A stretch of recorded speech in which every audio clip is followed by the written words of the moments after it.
अध्याय 3।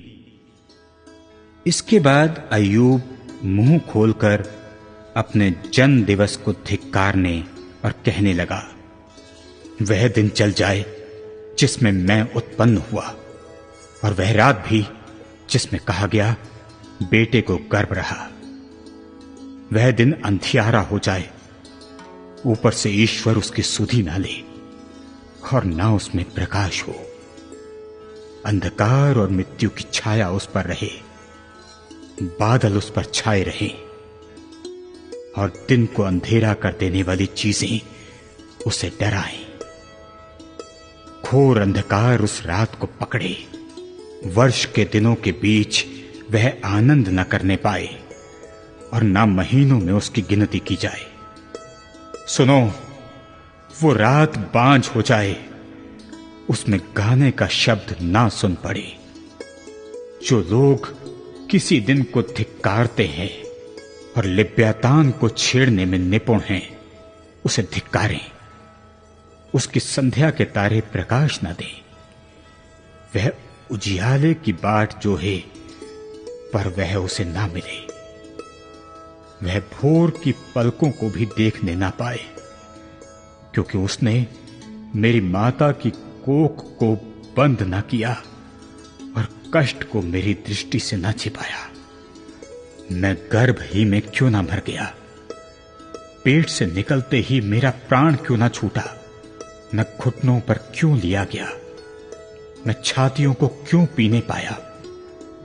ऐसा ना होता तो मैं चुपचाप पड़ा रहता, मैं सोता रहता और विश्राम करता, और मैं पृथ्वी के उन राजाओं और मंत्रियों के साथ होता जिन्होंने अपने लिए सुनसान स्थान बनवा लिए, या मैं उन राजकुमारों के साथ होता जिनके पास सोना था, जिन्होंने अपने घरों को चांदी से भर लिया था, या मैं असमय गिरे हुए गर्भ के समान हुआ होता, या ऐसे बच्चों के समान होता जिन्होंने उजियाले को कभी देखा ही ना हो।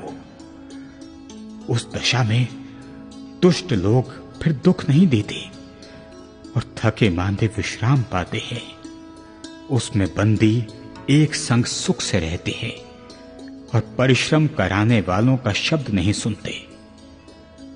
उसमें छोटे बड़े सब रहते हैं और दास अपने स्वामी से स्वतंत्र रहता है।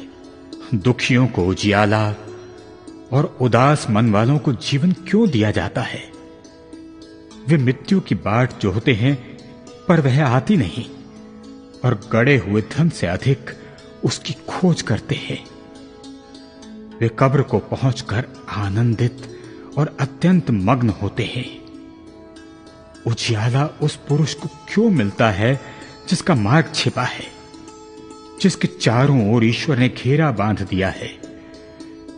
मुझे रोटी खाने के बदले लंबी लंबी सांसें आती हैं और मेरा विलाप धारा के समान बहता रहता है, क्योंकि जिस डरावनी बात से मैं डरता हूं वही मुझ पर आ पड़ती है, और जिस बात से मैं भय खाता हूं वही मुझ पर आ जाती है।